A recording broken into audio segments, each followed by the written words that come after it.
सत्संग ना सुनने से तो हमें यह विश्वास ही नहीं होता कि हम अगले जीवन में पशु पक्षियों की योनियों में ही चले जाएंगे। हम यही सोचते रहते हैं कि हमें आगे भी मनुष्य जीवन ही प्राप्त होगा। नहीं, ये भूल मत करना। और कोई ऐसा ज्ञान देता है तो वह ज्ञानी है कि मनुष्य फिर भी मनुष्य ही बनते हैं। नहीं, ये बिल्कुल गलत है, शास्त्र विरुद्ध है।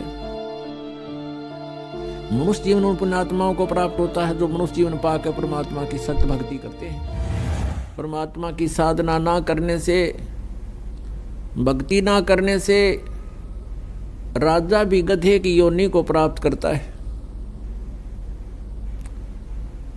पुण्यात्माओं, एक के उदाहरण से आपको समझ में आ जाना चाहिए।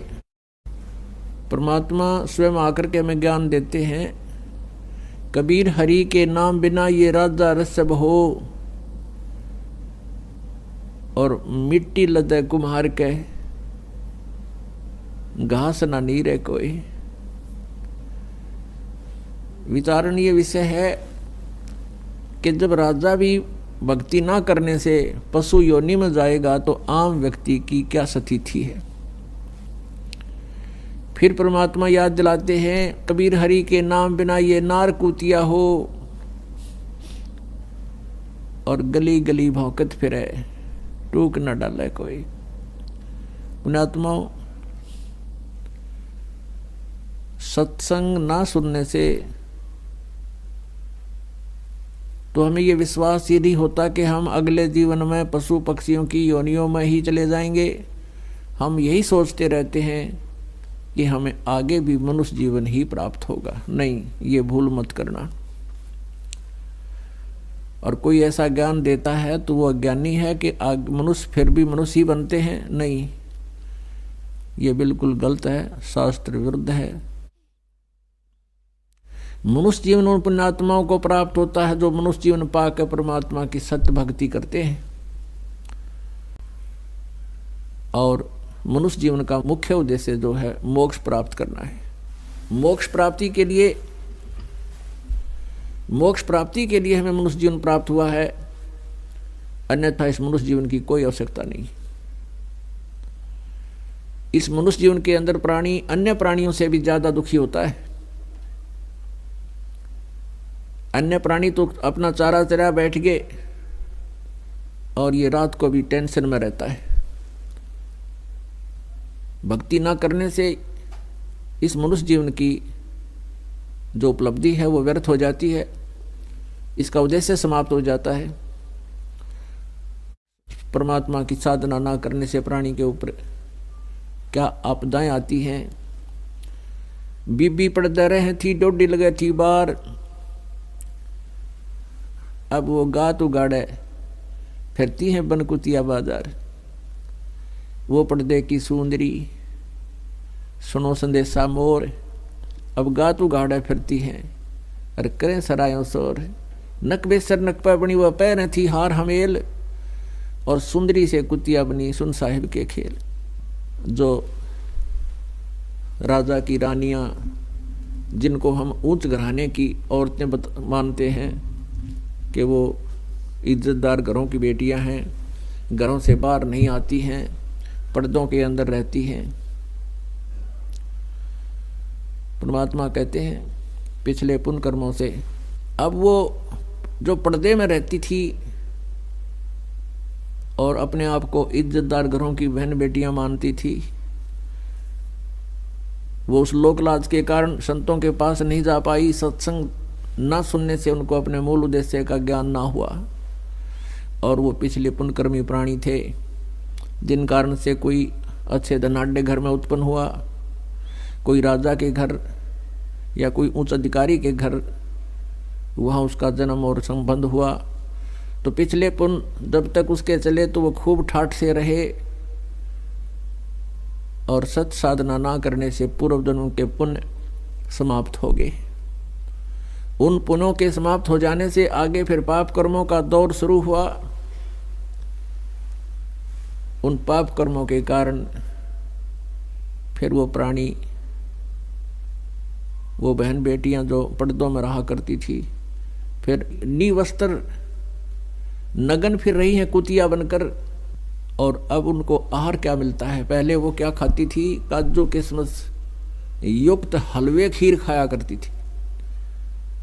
और एक भक्ति ना करने से, परमात्मा की साधना ना करने से उनको क्या मिला?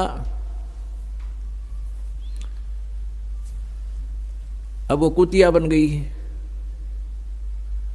और कुतिया बनकर क्या खा रही है? जैसे पहले धर्मशालाओं में अतिथि रुका करते थे, सरायों में, और वो वहाँ पर खाना खाते थे।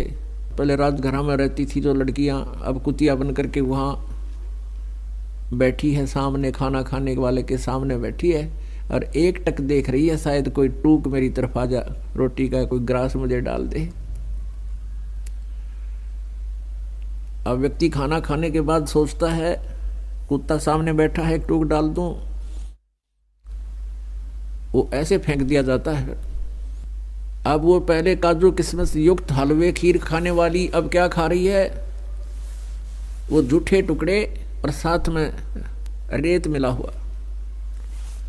अब परमात्मा याद दिलाते हैं, वो पर्दे की सुंदरी और सुनो संदेशा मोर, अब गातू गाड़े फिरती है, वह करे सरायों सोर। अपने आत्माओं, जरा सा भी विचार करके देखोगे तो कितना दुख है, कितना कष्ट है उन पुण्यात्माओं को जो पहले अच्छे घरानों में, अच्छे धनाढ़ घरों में जन्म लेकर के अपना मनुष्य जीवन बर्बाद कर गए। अब वो इज्जत कहाँ गई उनकी? अब वो इज्जत गलिया में फिर है उगाड़ी, नी वस्त्र। तो पुण्यात्माओं, इन बातों से डर के आप भी भजन करें, अपने परिवार के सदस्यों को, बेटियों को, बहनों को और संबंधी जो पत्नी है उनको भी परमात्मा से जोड़े, बहुत बड़ा पुण्य होगा। क्योंकि यहाँ काल ने हमें एक दूसरे के पराधीन कर रखा है। पत्नी को पति के अधीन कर दिया, फिर लोक लाज बना दी, तो जिस कारण से हम भगवान से दूर हो जाते हैं और आने वाले जीवन में बहुत कष्ट पे कष्ट उठाते हैं। और जब तक प्राणी सुखी है तो समझो कि पुण्य चल रहे हैं। ये पुण्य कब किए थे उसने? कभी किसी जन्म में वो मनुष्य जीवन प्राप्त था, उस समय जैसे भी उसने पुण्य और पाप किए वो दोनों अलग अलग डिपॉजिट हो जाते हैं, जमा हो जाते हैं। उनको संचित कर्म कहते हैं। उन संचित कर्मों में से कुछ जैसे भी एवरेज में जिसके ज्यादा पुण्य है उनको पुण्य ज्यादा ले लिए, और पापों में से पाप, दोनों का मिश्रण करके इस प्राणी का एक जीवन निर्धारित कर दिया जाता है, मनुष्य का। अब जिनके पुण्य अधिक हैं तो वो बचपन से ही अच्छे घर में जन्म लेते हैं, फिर उनका कोई व्यवसाय अच्छा हो जाता है या कोई उच्च पोस्ट प्राप्त कर लेते हैं, और फिर वो भक्ति से दूर हो जाते हैं, भगवान से कोसों दूर रहते हैं, और ये सोच रहे होते हैं कि हम बिल्कुल सुखी हैं, हमें क्या जरूरत है भगवान की। और जब उनके ऊपर आपदाएं शुरू होती हैं, क्योंकि पुण्य जब समाप्त हो जाते हैं तो पापों का सिलसिला शुरू होता है, दोनों ही भोगने पड़ते हैं। फिर वो सोचता है कब क्या बनी मेरे साथ। उसके लिए परमात्मा कहते हैं कि दुख में सुमरण सब करें, सुख में करे ना कोई। जय सुख में सुमरण करें तो दुख काहे को होवे। कबीर सुख में सुमरण किया नहीं, दुख में करते याद। कहे कबीरता दास की कौन सुने फरियाद। अब सुख में तो बकवाद करी, राम नाम का नेड़ा आए नहीं, संतों के पास गए नहीं, सत्संग का समय मिला नहीं उनको, और फिर बीमार होकर मेडिकल में पड़े हैं।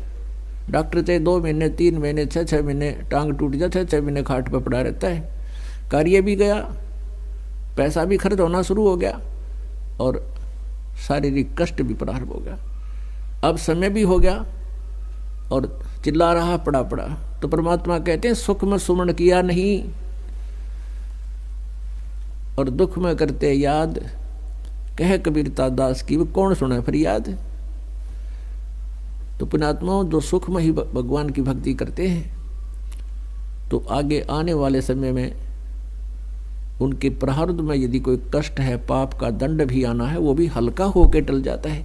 कबीर सतगुरु शरण में आने से आई टले बला, जय मस्तिष्क में सूली हुआ काटे में टल जा। यदि सही साधना परम संत लेकर परम अक्षर ब्रह्म कबीर देव की साधना हम करते हैं सत मंत्रों से, तो फिर उस परमात्मा की कृपा से और उसके कृपा पात्र संत की शरण में आने से आई टले बला को भयंकर आपत्ति हो वो भी टल जाती है। जय भाग्य में सूली हो यानी किसी की मृत्यु दंड हो तो काटे में टल जा, वह काटे में टल जाती है।